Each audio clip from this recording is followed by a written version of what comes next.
Number है जी 39 हमारा। आज के लेक्चर में हम पहले होम असाइनमेंट आपकी डिस्कस करेंगे जिसमें आई कैप के और पास पेपर के क्वेश्चन शामिल हैं। फिर इसके बाद नेक्स्ट कंसेप्ट की तरफ चलेंगे जो कि है शेयर एंड इट्स टाइप्स। अच्छा, आगे चलने से पहले एक छोटी सी करेक्शन आपको करवाना चाहता हूं। आप का जो लर्निंग ऑब्जेक्टिव के नंबर हैं ये डिफरेंट है, इनको ठीक कर लीजिए। ये LO1 ठीक है, इसके बाद नेक्स्ट LO4 लिखा गया है, हालांकि एक के बाद दो आता है, तो यहाँ पे इसको LO2 कर लीजिए। और फिर इसके बाद LO2 है, इसको आप क्या करेंगे LO3 करेंगे। और फिर इसके बाद LO3 आ रहा है right side liabilities of share, इसको क्या करना है LO4 कर दीजिए। बिल्कुल 5 को 5 ही रहने दिए, पहला और आखिरी ठीक है, दरमियान वाले चेंज। अच्छा, इसी थोड़ा आगे पीछे होने की वजह से ना एक क्वेश्चन है जो करवाना बाद में था लेकिन असाइनमेंट में पहले दे दिया। वो कौन सा वाला है पता? हाँ, क्वेश्चन 4। हाँ, इसमें इसका समझ लीजिए 75% आप अटेम्प्ट कर सकते हैं, एक पॉइंट आप नहीं कर सकते लास्ट वाला। हाँ जी, ठीक है। तो असूली तौर पे इस तरह के क्वेश्चंस को हम बाद वाले कंसेप्ट के साथ मिलाते हैं, ठीक है। तो ये आपने नोट कर लिया ना। चलिए, जो हाजिर है वो गायब वालों को भी ये पैगाम पहुंचा दें क्या कि ये इसमें करेक्शन करना है। अब कोई क्वेश्चन पूछना चाहते हो तो पूछ लीजिए। आपने कंसेप्ट पढ़ा होगा, कंसेप्ट में से कोई क्वेश्चन जो समझ में ना आया हो? कुछ नहीं, जी पूछिए, शाबाश।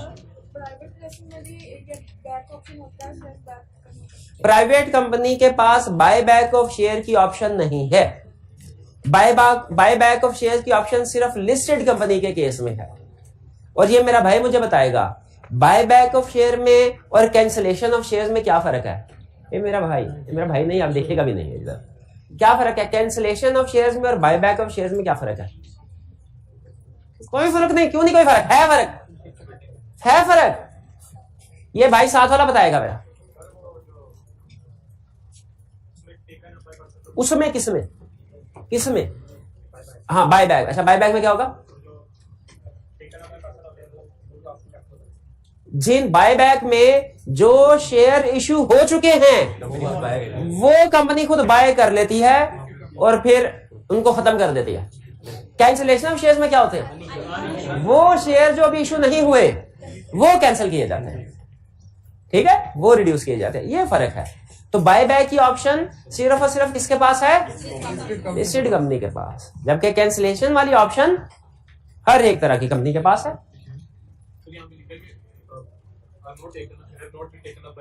हाँ जी, have not be taken up by any person का मतलब यही है कैंसिलेशन, जो भी इशू नहीं किए कंपनी ने इशू करने, दूसरों ने टेकअप करने। ओके, और कोई क्वेश्चन?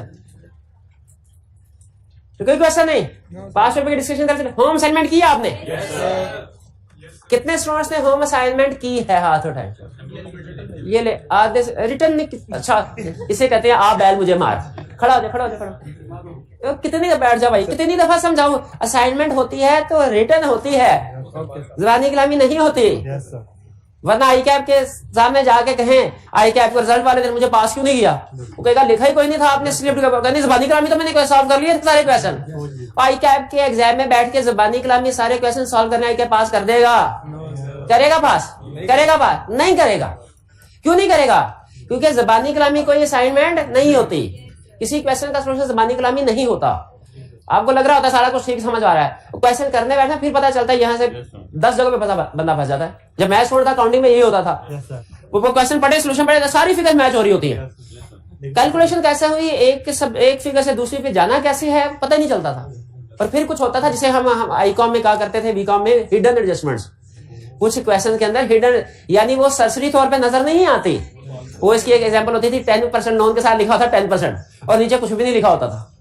तो इसका मतलब क्या 10% रेट ऑफ इंटरेस्ट की एडजस्टमेंट रिकॉर्ड करनी है। इस तरह की चीजें जब तक आप लिखते नहीं है ना, आपको उनकी पता नहीं चलता। तो क्वेश्चन सिर्फ केस स्टडी का सोल्यूशन पढ़ने से समझ नहीं आएगी, उसको लिखेंगे, सोल्यूशन के साथ कंपेयर करेंगे, ठीक है, तब क्या चीज ऐड है क्या चीज लेस है। और असल लर्निंग होती है जब आप ये सीख रहे होते हैं कि जो आपने एडिशनल लिखा है वो ठीक है कि नहीं, और जो कम लिखा है वो क्यों कम लिखा है। ये जो डिफरेंस आता है ना, जहां पे सोल्यूशन मैच होता है वो नहीं देखना आपने, जहां पे आपका सोल्यूशन बुक वाले के साथ डिफरेंट है उस पे सोचना है, उस पे ब्रेनस्टॉर्मिंग करनी है। असल लर्निंग वहां से होती है। बहरहाल क्वेश्चन की तरफ चलें जो आपको होम असाइनमेंट दी थी।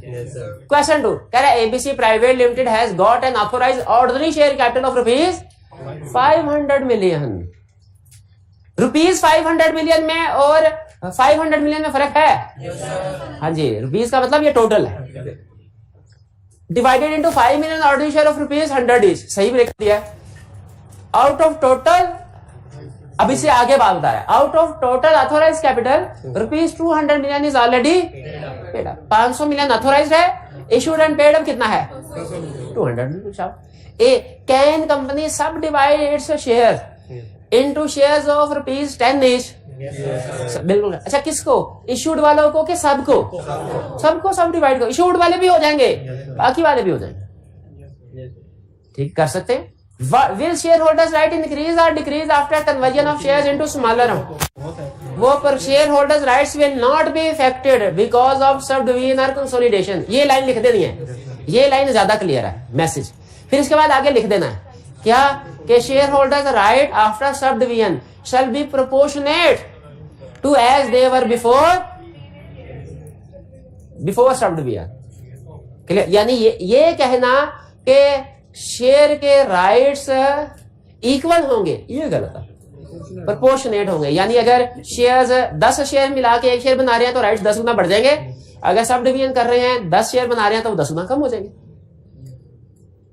B company did not register preference share capital at time of incorporation, however it wants to register preference share of 250 million now, can it do so?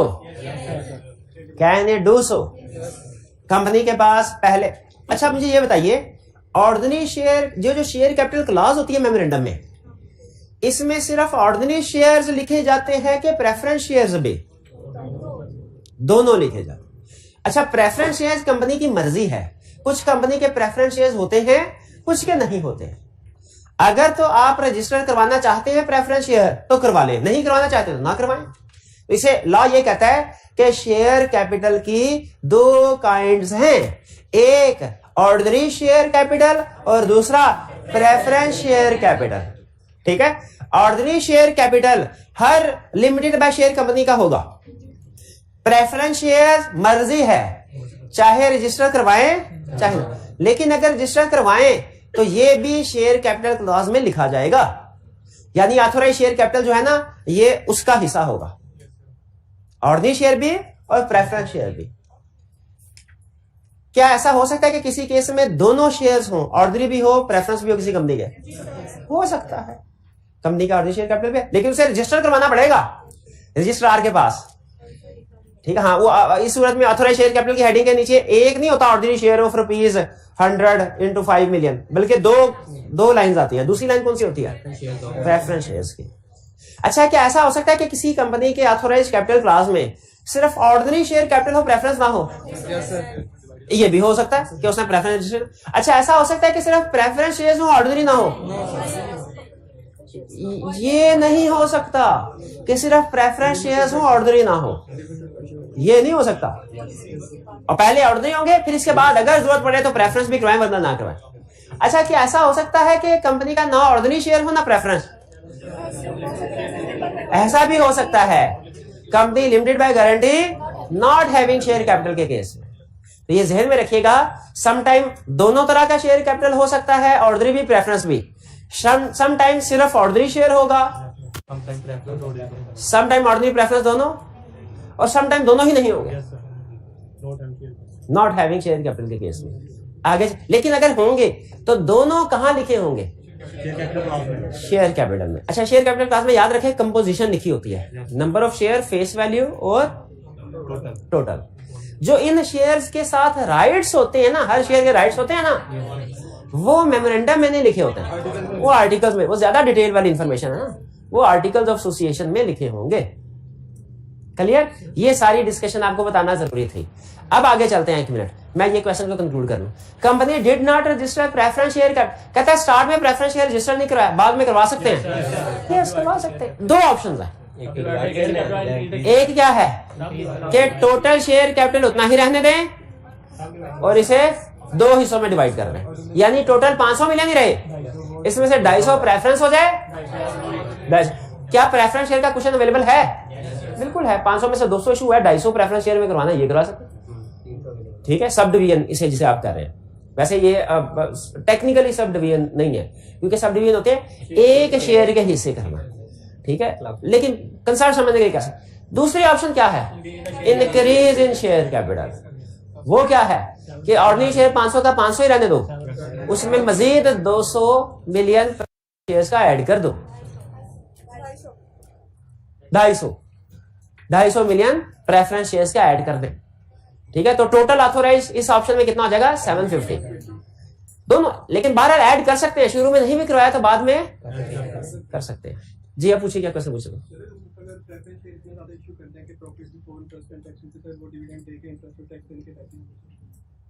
हाँ, क्वेश्चन उनका ये है, थोड़ा अकाउंटिंग और फाइनेंस का है, law का नहीं है, कि क्या ऐसा हो सकता है, और अगर ऐसा हो तो फिर कंपनी कैसे मैनेज करेगी कि कंपनी प्रेफरेंस शेयर्स इतने ज्यादा इशू कर दे कि इंटरेस्ट वगैरह पे करने के बाद इनको डिविडेंड देने के पैसे ही ना बचे। तो ठीक है, ना बचे तो नहीं मिलेगा डिविडेंड, क्या टेंशन है? शेयर होल्डर्स को, यही तो फर्क है शेयर होल्डर में और डिबेंचर होल्डर में, कि डिबेंचर होल्डर को इंटरेस्ट जरूर मिलेगा, इंटरेस्ट के बाद अगर कोई पैसे बचते हैं तो फिर डिविडेंड मिलेगा, वरना डिविडेंड नहीं मिलेगा। इसके बारे में मजीद डिफरेंस जो है ऑर्डिनरी शेयर और प्रेफरेंस में भी फर्क है डिविडेंड का, वो हम थोड़ी देर बाद पढ़ेंगे। जी,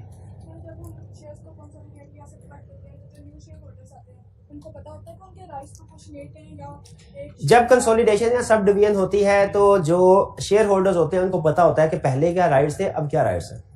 इसलिए कि ये ऐसा नहीं होता कि डायरेक्टर ने फैसला किया तो फौरी तौर पे कंसोलिडेशन या सब डिवीजन हो गई।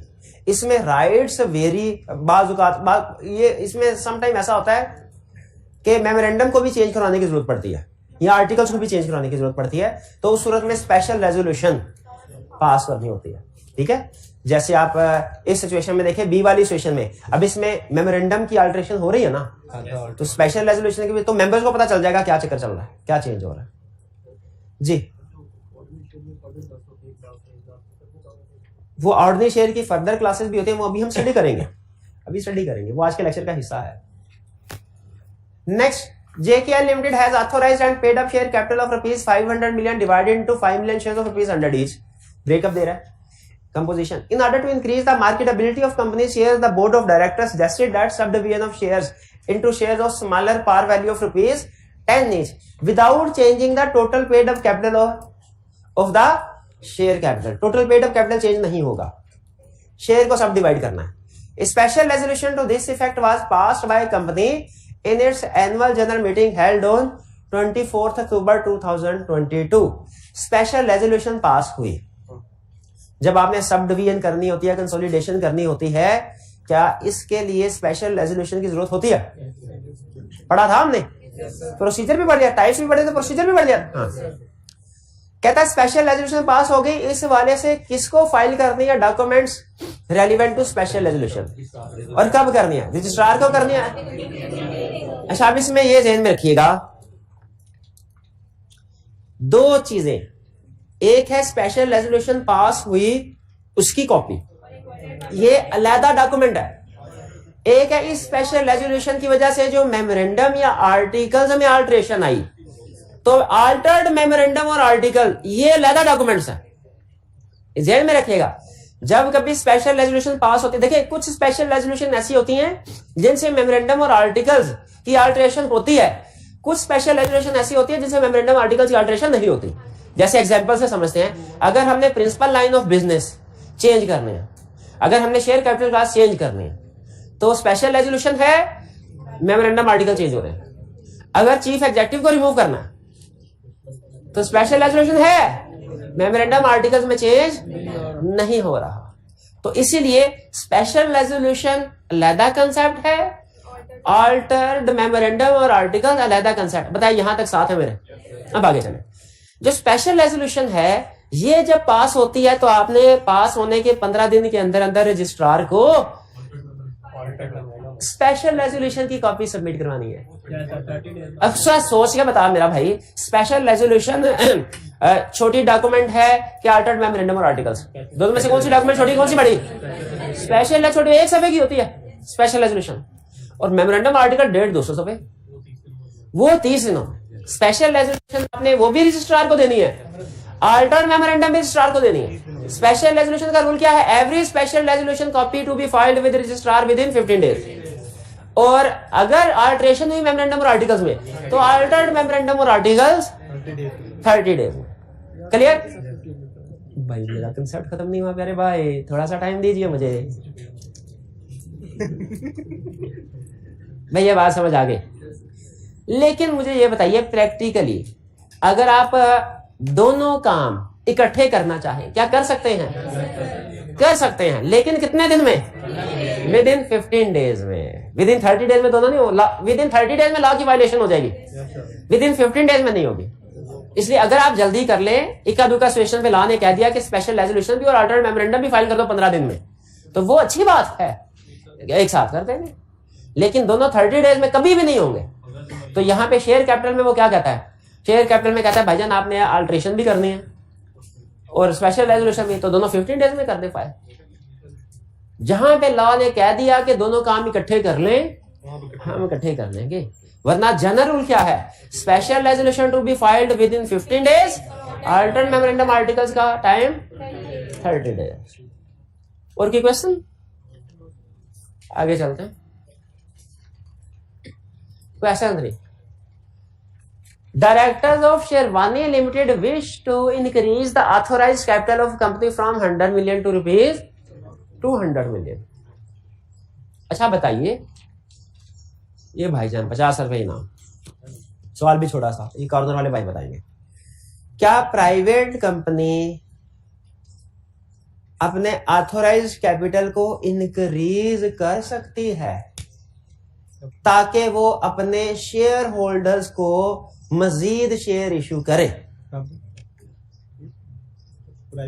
कर सकती है। लिमिटेड बाय शेयर नहीं कर सकते, इसको पब्लिक करना पड़ेगा। गलत कंसेप्ट। भाई का कंसेप्ट ठीक है। मैंने ये कहा था कि प्राइवेट कंपनी अपने ऑथोराइज्ड कैपिटल को इंक्रीज कर सकती है कि नहीं? कर सकती है। मैंने कहा था इशू कर सकती है कि नहीं? कर सकती है। मैंने ये नहीं कहा था जनरल पब्लिक को इशू कर सकती है कि नहीं। अगर केस स्टडी में जनरल पब्लिक का लफ्ज होना तो फिर हम देखेंगे कि प्राइवेट कंपनी जनरल पब्लिक को शेयर इशू नहीं। लेकिन अगर सिर्फ लफ्ज हो इशू का तो कर सकते। शेयर कैपिटल है तो इशू करने के लिए है, अपने पास रखे क्या करेगी? ठीक है, तो ये फर्क ध्यान में रखेगा। बात बात एक दो लफ्ज होते हैं सीला की केस स्टडी में, जिसकी वजह से केस स्टडी चेंज हो जाती है।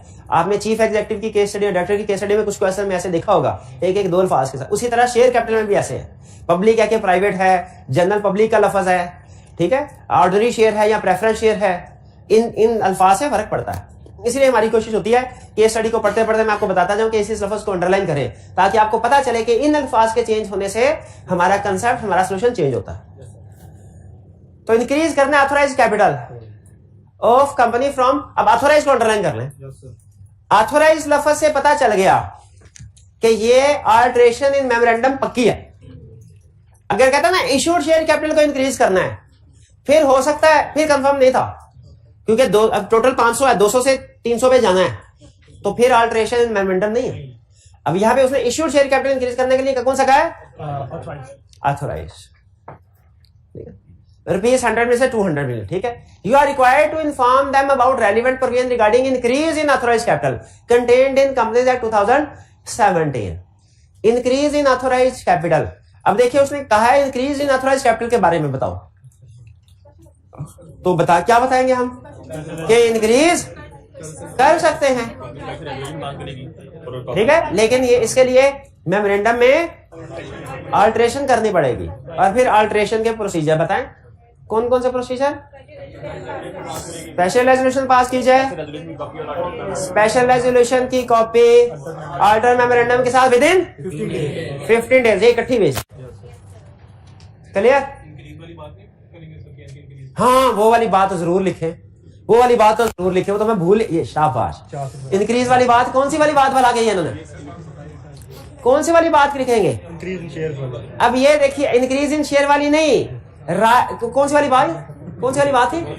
को इंक्रीज वाली कौन सी वो वापस ले वो अपना शेयर का ऑर्डिनरी शेयर कैपिटल को इंक्रीज करना होता है ना, वापस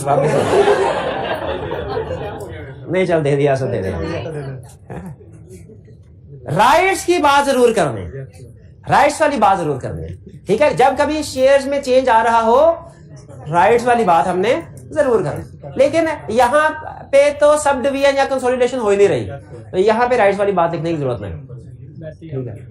लेकिन वैसे लेकिन ये जहन में रखिएगा कि जहां कहीं सब डिवीजन और कंसोलिडेशन हो राइट्स वाली बात भी करें। राइट्स वाली लाइन क्या थी भला कि shareholder rights will not be affected due to subdivision और कंसोलिडेशन, ठीक है।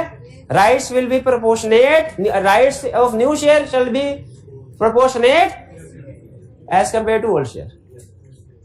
For Sega limited SL, a listed company, listed को अंडरलाइन करें, has two classes of order। अब ये है तो आपको बाद में लर्निंग ऑब्जेक्टिव 4 के बाद, तो ये आज ही करवा दूं या बाद में करें? चलिए इसको बाद में, इसके साथ पेंडिंग लिख लें।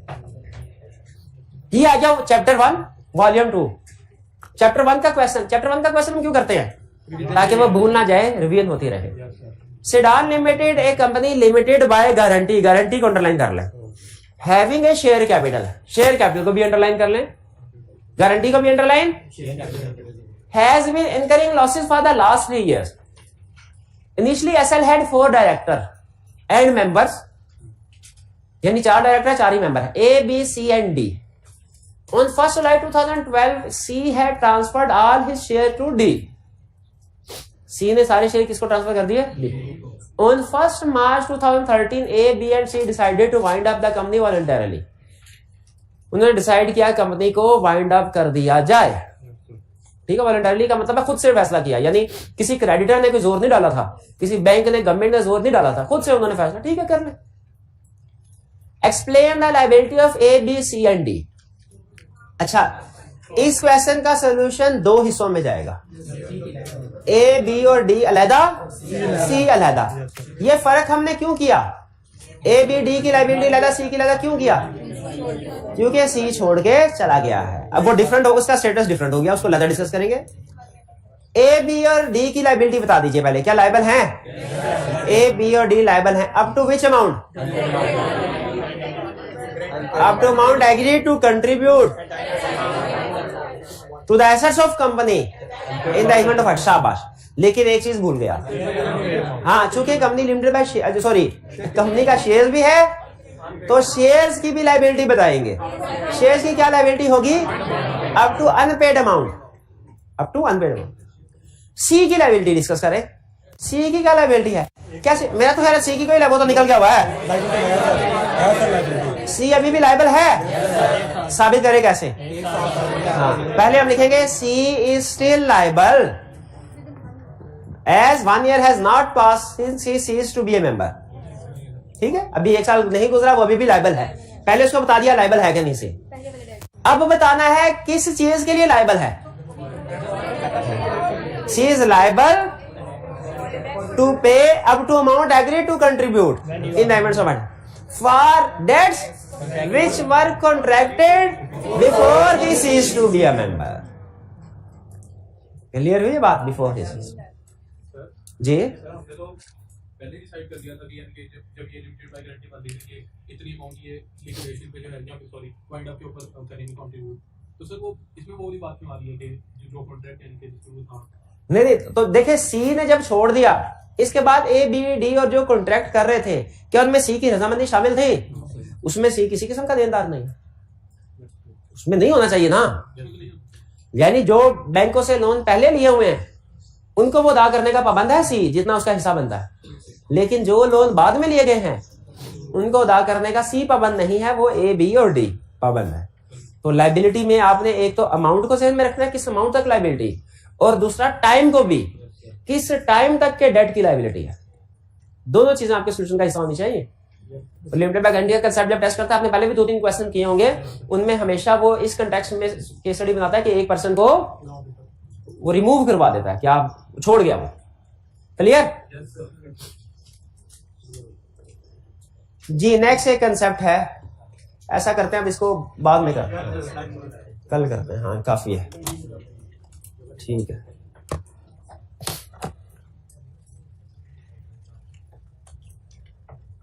आज का कंसेप्ट है हमारा, अच्छा एक चीज ध्यान में रखिएगा, आप शायद ये सोच रहे होंगे कि हमारे लेक्चर का तकरीबन आधा हिस्सा पास पेपर की डिस्कशन में लग जाता है। ये पास पेपर की डिस्कशन याद रखें, ये ज्यादा अहम है कंसेप्ट से।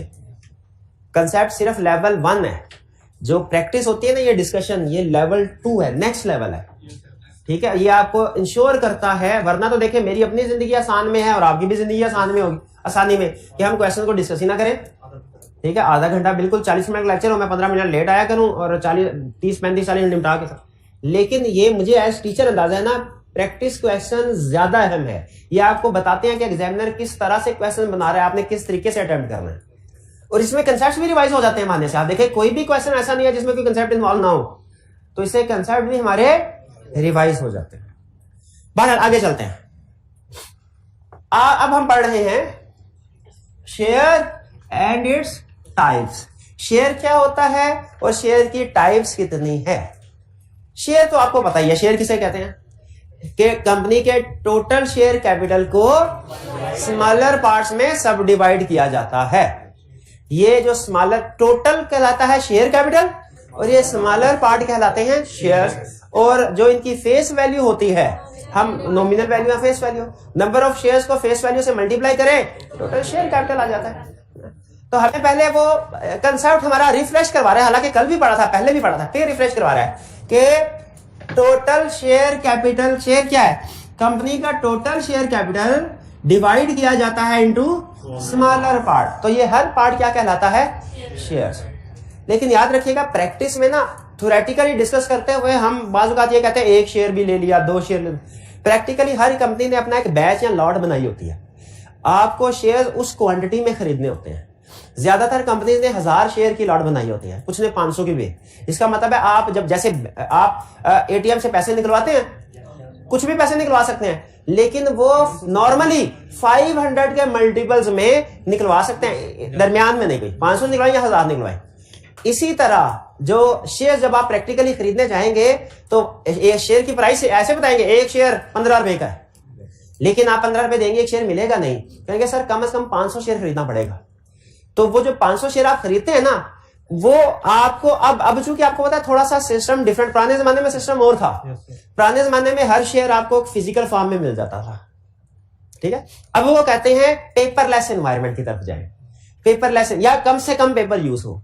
अब जब आप किसी कंपनी के 500 शेयर खरीदेंगे ना, वो आपको 500 शेयर नहीं भेजेंगे, वो आपको एक सर्टिफिकेट भेजेंगे जिसके ऊपर लिखा होगा कि आप इस कंपनी के 500 शेयर्स के मालिक हैं। उन शेयर्स के नंबर भी लिखे होंगे, जैसे करेंसी नोट के नंबर होते हैं ना, सीक्वेंशली प्री नंबर्ड, उन शेयर्स के नंबर भी लिखे होंगे। हर शेयर का अलग नंबर होता है, लेकिन आपको फिजिकली 500 सफे नहीं मिलेंगे, एक ही सफा मिलेगा जिसके ऊपर नंबर 500 के आप 16,501 से लेके 16,600 तक शेयर्स के मालिक हैं कंपनी में। उसके नीचे डायरेक्टर के साइन होंगे।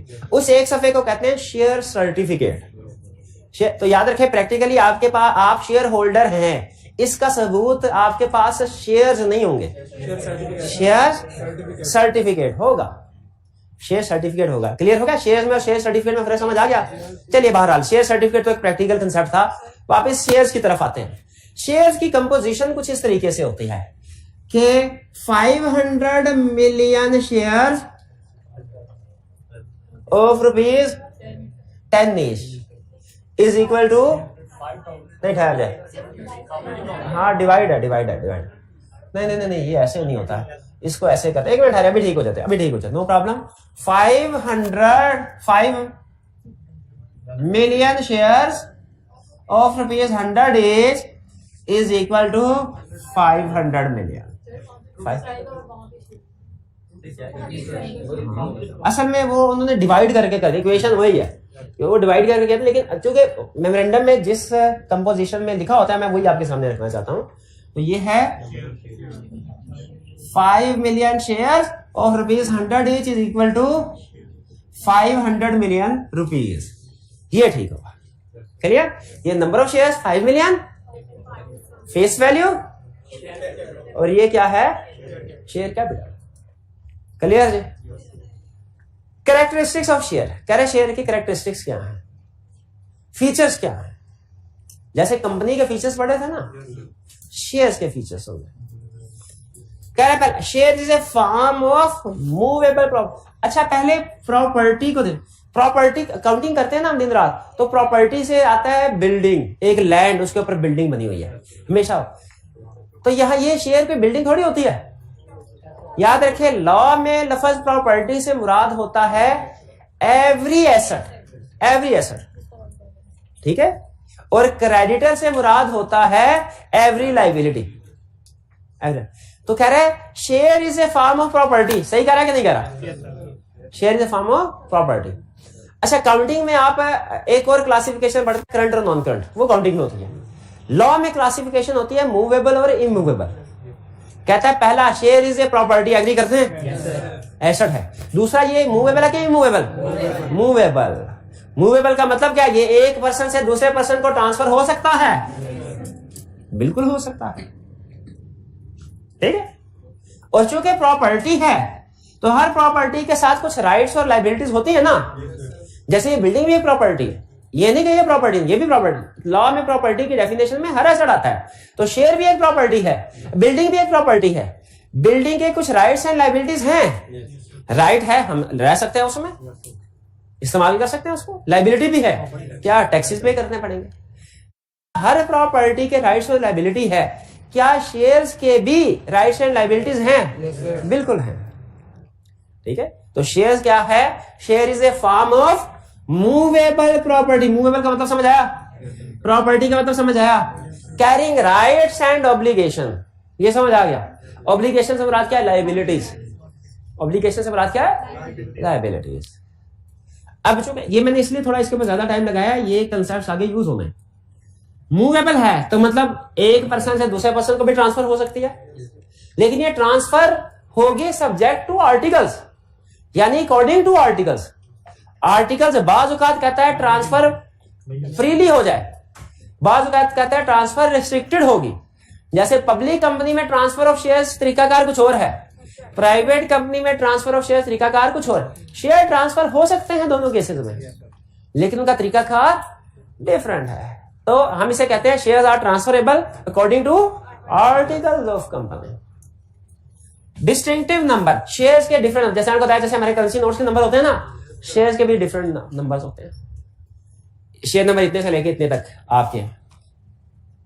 शेयर्स क्या है? फुल्ली पेड, पार्टली पेड नहीं है। पुराने जमाने में होते थे, अब नहीं है। ओनरशिप का एविडेंस आपके पास शेयर्स नहीं होंगे, शेयर सर्टिफिकेट होगा। शेयर्स में और शेयर सर्टिफिकेट में फर्क है। अच्छा, उसमें सिग्नेचर होंगे ऑथोराइज्ड ऑफिसर के, जो डायरेक्टर भी हो सकता है, कंपनी सेक्रेटरी भी हो सकता है। एक ये चीज, ये शेयर सर्टिफिकेट फिजिकल भी हो सकता है, इलेक्ट्रॉनिक भी हो सकता है। अब ये चलिए थोड़ा एक्सप्लेन कर देता हूं मैं आपको। जब आप शेयर्स खरीदते हैं ना, तो या चलिए एक और प्रैक्टिकल एग्जांपल देता हूं। नॉर्मली हमारे जो बड़े लोग हैं ना, वो जब इन्वेस्टमेंट करनी होती है ना, ज्यादा पैसे होते हैं ऐसे, तो कोई ना कोई प्रॉपर्टी खरीदते हैं। अच्छा, दो तरह के, एक वो जो प्रॉपर्टी खरीद के कहते हैं रख लेते हैं 10, 15, 20 साल बाद बच्चों के काम आएगी। एक वो लोग होते हैं जो कहते हैं प्रॉपर्टी खरीदते हैं, अच्छा ग्राहक लगा ना, 2, 4, 6 महीने बाद इसको बेच देंगे। अच्छा, जब जिस पर्सन ने, मैंने फर्स्ट कीजिए इन भाईजान से खरीदे प्रॉपर्टी पैसे दाकर, और मेरा मकसद है 2, 4, 6 महीनों बाद इनको सेल कर देना है, तो मैं नॉर्मली क्या होता है, बहुत से लोग प्रॉपर्टी को अपने नाम पे ट्रांसफर नहीं करवाते। हाँ, वो क्योंकि टैक्स पे करने पड़ेंगे ना, वो कहते हैं डायरेक्ट जिसको बेचेंगे ना, डायरेक्टली उसी के ओल्ड बायर से न्यू बायर के नाम पे, ताकि एक दफा टैक्स पे करना पड़े, वरना वो कैपिटल गेन टैक्स होता है, टैक्स में शायद पड़ा हुआ आपने। उसी तरह जब हम शेयर्स खरीदते हैं ना, अगर तो हमारा ऑब्जेक्टिव है कि हमने लॉन्ग टर्म इसको रखना है, हम उसे कहते हैं भाई हमें फिजिकल फॉर्म में शेयर सर्टिफिकेट भेज दो, हम अपने घर में अलमारी में रख देंगे उसको, साल बाद फिर काम है। लेकिन अगर हमारा मकसद है कि उसको बेच देना है, तो फिर हम उसे कहते हैं फिजिकली नहीं, इलेक्ट्रॉनिकली हमें सेंड करो। शेयर सर्टिफिकेट फिर भी आएंगे, इलेक्ट्रॉनिकल ईमेल आ जाएगी। आप जिस तरह देखें, जिस तरह बैंक में पैसे जमा करवाते हैं, फिजिकली भी करवा सकते हैं, इलेक्ट्रॉनिकली भी। उसी तरह शेयर सर्टिफिकेट का हिसाब है। आप किसी कंपनी के शेयर खरीदते हैं, आपके नाम का शेयर सर्टिफिकेट बन जाता है, वो आप फिजिकली भी रिसीव कर सकते हैं और इलेक्ट्रॉनिकली भी। अगर आपने लॉन्ग टर्म शेयर्स को रखना है ना, तो फिर लोग फिजिकली उसको रिसीव, और अगर आपने शॉर्ट टर्म में बेचना है उसको, क्योंकि इलेक्ट्रॉनिकली ट्रांजैक्शंस करना, सेल परचेज करना क्विक मेथड है, आसान है, इजीली हो जाता है। बहरहाल अल्लाह ने दोनों ऑप्शन दिए है कि शेयर सर्टिफिकेट फिजिकल भी हो सकता है, इलेक्ट्रॉनिक भी हो सकता है, जो आपकी मर्जी। ठीक है जी, आगे चल। अच्छा, शेयर्स के बारे में कह रहा है कि शेयर्स के नंबर्स क्या होंगे, राइट्स क्या होंगे, शेयर्स ट्रांसफर कैसे होगा, और इससे रिलेटेड दूसरी चीजें, ये सारी आपको कहां मिलेगी? ये जनरल लाइन है। इस लाइन में एक सबसे अहम कंसेप्ट जो हमारे फ्यूचर में काम आएगा ना, वो ये कि इसी लाइन से हमें ये भी पता चल रहा है कि शेयर्स के साथ जो राइट्स अटैच होंगे, जब उसने कहा ना शेयर से रिलेटेड जितने भी अदर मैटर्स हैं कहां लिखे होंगे, तो इसका मतलब है शेयर के साथ, शेयर की फेस वैल्यू तो मेमोरेंडम में होगी, लेकिन उसके साथ राइट्स हैं वो किधर होंगे? ये ज़हन में रखिएगा, ये कंसेप्ट आगे हमारे काम आएगा कि राइट्स शेयर के साथ जो अटैच होते हैं कहां लिखे होते हैं? आर्टिकल में। शाबाश, ये कंसेप्ट हमारा आ गया। अब आते हैं काइंड्स ऑफ शेयर। दो टर्म्स लॉ में बोली जाती है शेयर के हवाले से, एक काइंड ऑफ शेयर, एक classes of share. Kinds of share से मुराद है कि ऑर्डिनरी शेयर है या प्रेफरेंस शेयर्स हैं। काइंड ऑफ शेयर से क्या मुराद है? ऑर्डिनरी शेयर है या प्रेफरेंस शेयर्स हैं। क्लासेस से मुराद है उसकी डिफरेंट, आगे फर्दर क्लासेस, उसके डिफरेंट क्लासेस, फर्दर क्लासेस। जैसे यूं समझ लीजिए, हमारा जो ये सीए है, या जी जो इसमें फिलहाल कैफ लेवल तक एग्जांपल दे रहा हूं, सीखा कुछ बोलो। इसमें दो काइंड्स ऑफ स्टूडेंट हैं, दो काइंड्स ऑफ स्टूडेंट हैं, एक पीआरसी के, कैफ के। एंट्री के वक्त हर स्टूडेंट के नाम के आगे लिखा जाता है, पीआरसी की लैदा कैटेगरी, उनका कैंपस मिला था, कैफ के लैदा स्टूडेंट्स, उनका कैंपस मिला था। तो काइंड से मुराद क्या है? ब्रॉड लेवल की कैटेगरी, ऑर्डिनरी शेयर के, प्रेफरेंस शेयर्स। ठीक है। अच्छा, दूसरा, ईच काइंड में have different classes of share. Her kind के अंदर डिफरेंट क्लासेस हो सकती हैं। जैसे फर्ज कीजिए हम अगर अपनी क्लास की बात करें, है ये काइंड सेपरेट काइंड, लेकिन इसके अंदर भी दो क्लास, जैसे एक मेल स्टूडेंट्स, एक फीमेल स्टूडेंट्स, ये है क्लासेस ऑफ शेयर होल्डर्स या क्लासेस ऑफ शेयर। तो क्या कहता है कि शेयर कैपिटल में have different kinds and different classes, different kinds and different classes. ये ध्यान में रखिएगा। बाज़ औक़ात कुछ ऐसा चेंज होता है कंपनी के अंदर जिससे एक क्लास ऑफ शेयर होल्डर को कोई फर्क नहीं पड़ता, दूसरी को फर्क पड़ता है। जैसे फर्ज कीजिए मैं ये कहता हूं जी, अब कंपनी लॉ की क्लास होगी शाम को 7 बजे, 3 घंटे, ठीक है। अब देखें मेल वाली साइड से फोन किया ठीक है, और फीमेल वाली साइड से कुछ ने कहा नहीं सर। तो बाज़ औक़ात कंपनी के अंदर ये क्लासेस क्यों की जाती है, ये मैं समझा रहा हूं। बाज़ औक़ात कंपनी के अंदर जो डिसीजन मेकिंग होती है ना, वो एक क्लास को इफेक्ट करती है, दूसरी क्लास को इफेक्ट नहीं करती, या हो सकता है एक ही फेवर में हो, दूसरे के अगेंस्ट में हो। तो मुझे बताइए, क्या मैं ये कहूं चूंकि मेरी क्लास में majority of student male student है तो इसलिए मेल स्टूडेंट ने जो कह दिया वही फैसला होगा, या कि एक अगर सेपरेट क्लास ऑफ स्टूडेंट है जो इफेक्ट हो रही है, एक तो पूरी क्लास का रेजोल्यूशन पास कर लेनी चाहिए, फिर अलहदा से स्पेसिफिक अफेक्टेड क्लास की भी अप्रूवल लेनी चाहिए कि नहीं? बिल्कुल। लेकिन कब लेनी चाहिए? अगर उनके राइट्स इफेक्ट हो रहे हो तो अगर उनके राइट्स इफेक्ट नहीं हो रहे फिर इफेक्टेड क्लास की, याद रखिए इफेक्टेड क्लास होगी तो अप्रूवल है। फर्ज कीजिए रेजोल्यूशन ये है जी, इस संडे को बॉयज के लिए स्पोर्ट्स गाला होना है, तो क्या संडे को करवा लें? ठीक है। अब जाहिर है जो अफेक्टेड क्लास कौन है, तो अब इफेक्टेड इसका डिसीजन लेना है। तो कभी अब ये डिसीजन पे डिपेंड करता है इफेक्टेड क्लास कौन सी होगी। फिर से सुन लीजिए, अगर कंपनी में कोई ऐसी रेजोल्यूशन, ऐसा डिसीजन पास हो रहा है जिससे कोई क्लास इफेक्ट हो रही है, एक तो होता है ना पूरे का पूरे शेयर होल्डर, एक होता है स्पेसिफिक क्लास, तो हमें उस स्पेसिफिक क्लास की भी अप्रूवल लेनी है। लेकिन ये इफेक्टेड क्लास होगी कौन? It depends. कभी क्लास ए इफेक्टेड होगी, कभी बी होगी, ये रेजोल्यूशन पे डिपेंड करता है। तो आपको यहां पे समझा क्या रहा है, कह रहा भाई शेयर्स जो होते हैं ना, शेयर्स या शेयर कैपिटल भी कह लें, शेयर को फेस वैल्यू से मल्टीप्लाई करने शेयर कैपिटल बन जाता है। शेयर्स के डिफरेंट काइंड्स हैं, ऑर्डिनरी शेयर और प्रेफरेंस, ये तो आप समझ गए होंगे। हर शेयर्स के आगे डिफरेंट क्लासेस हो सकती हैं, हर शेयर्स की आगे डिफरेंट क्लासेस हो सकती है, यानी ऑर्डिनरी शेयर की भी क्लास ए और क्लास बी हो सकती है, और प्रेफरेंस शेयर की भी क्लास ए और क्लास बी सवाल यहाँ पे यह है सबसे बड़ा कि अगर ऑर्डिनरी शेयर एक दफा रजिस्टर्ड हो गया, इनकी डिफरेंट क्लासेस करने की जरूरत क्या है? इनके डिफरेंट क्लासेस इस वजह से की जाती है, इनके राइट्स वेरी होते हैं। राइट्स क्यों वेरी होती है, इसके लिए आपको थोड़ा ना प्रैक्टिकली सोचना पड़ेगा। देखें, अगर आपके पास ऑर्डिनरी शेयर है ना और सिर्फ एक ही क्लास है, बाज़ औक़ात जब आपने नए शेयर इशू करने होते हैं ना, तो नया इन्वेस्टर कोई नहीं आता। वो कहते हैं सर मैं इन्वेस्टमेंट तब करूंगा जब आप मेरे राइट्स थोड़े ज्यादा करेंगे, मेरे राइट्स थोड़े ज्यादा करेंगे। इसलिए याद रखें, हमें फिर मजबूरन क्लास ए के साथ एक न्यू क्लास को ऐड करना पड़ता है, क्लास बी। और क्लास ए और क्लास बी में फर्क क्या होता है? राइट्स का। ठीक है कि हम राइट्स वेरी कर देते हैं, और राइट्स में बड़े राइट्स 2-3 ही हैं, वोटिंग राइट्स और डिविडेंड का राइट्स। ठीक है, राइट टू टेंड एज है वो तो सभी का होगा ना, सारे शेयर होल्डर का। जो राइट्स डिफरेंट होते हैं वो वोट। ठीक है,